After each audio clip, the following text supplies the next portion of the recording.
कृष्ण ने उद्धव को कहा। उद्धव ने पूछा कि सबसे श्रेष्ठ सबसे बहादुरी दुनिया में क्या है त्रिभुवननाथ, आप ही बता सकते हैं। तो श्री कृष्ण ने भागवत जी में कहा स्वभाव विजय शौर्यम, अपने स्वभाव पर विजय पाना। जो इंद्रियगामी स्वभाव है, वासनागामी स्वभाव है, विकारगामी स्वभाव है, उस पर शौर्य पाकर निर्वासनिक निर्विकार निरंजन प्रभु में प्रवेश पाना, ये सूरवीरता है। गरुड़ पुराण में आता है कि राजर्षि धुंधु मारने, दान, नियमों के पालन, तपस्या, व्रत आचरण से 100 श्रेष्ठ पुत्रों को जन्म दिया था। गरुड़ पुराण में ये भी आता है कि राजर्षि सगर ने भी 100 पुत्रों को जन्म दिया था। और दशरथ राजा सदा व्रत उपवास परायण, यज्ञ दान पुण्य परायण, तप परायण, और ऐसा व्रत तप उनका फला कि भगवान पुंडरीकाक्ष उनके घर राम रूप से अवतरित हुए। जनक के जीवन में भी देखो तो तप और व्रत का विग्रह थे। जनक तो तप और व्रत का साकार रूप ही थे। अतुलनीय ऐश्वर्य होते हुए भी भोगी विलासी न होना और ब्रह्म विद्या पाने के लिए अष्टावक्र जैसे रंग के काले कद के नाटे 8 खोड़खा पड़ फिर भी ब्रह्मवेता अष्टावक्र के चरणों में कैसा प्रीतिपूर्वक समर्पित हो रहे थे। उनका व्रत और श्रद्धा अतुलनीय थी। परम गति तक की यात्रा उनके व्रत, उपवास, श्रद्धा, ज्ञान और धर्म अनुष्ठान ने करा दी।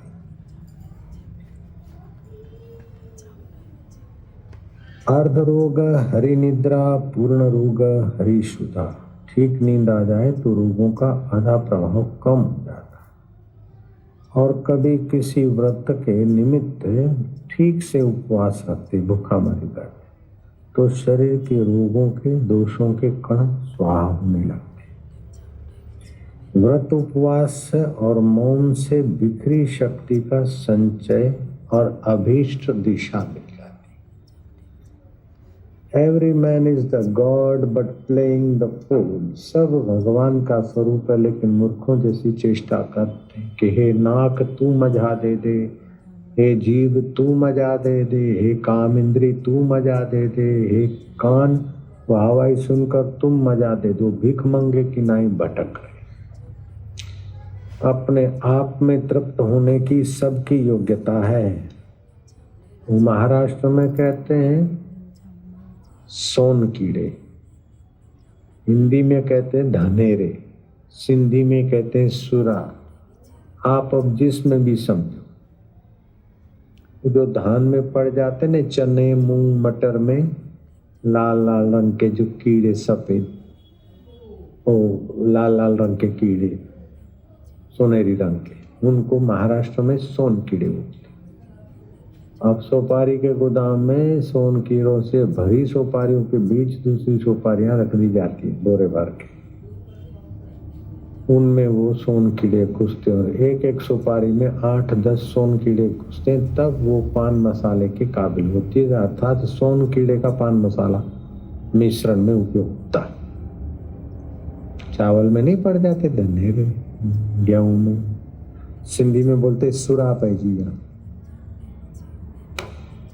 तो है तो वो काहे को पान मसाला खाते? ये सुख के लिए, आनंद के लिए। जब सुख और आनंद, ये नीच गंदी चीजें खाकर भी सुख की भीख मांगते और सुख के बदले दुख और रोग ही बढ़ते हैं। तो सुख आपकी मांग है तो जो सुख स्वरूप ईश्वर है उसको पाने की रीत जो है वह शास्त्रों में और महापुरुषों के जीवन से प्रकट होती है। भगवत लीला के 2 स्वरूप होते हैं। एक तो प्रकट जो है शास्त्र है भगवत लीला के, और दूसरे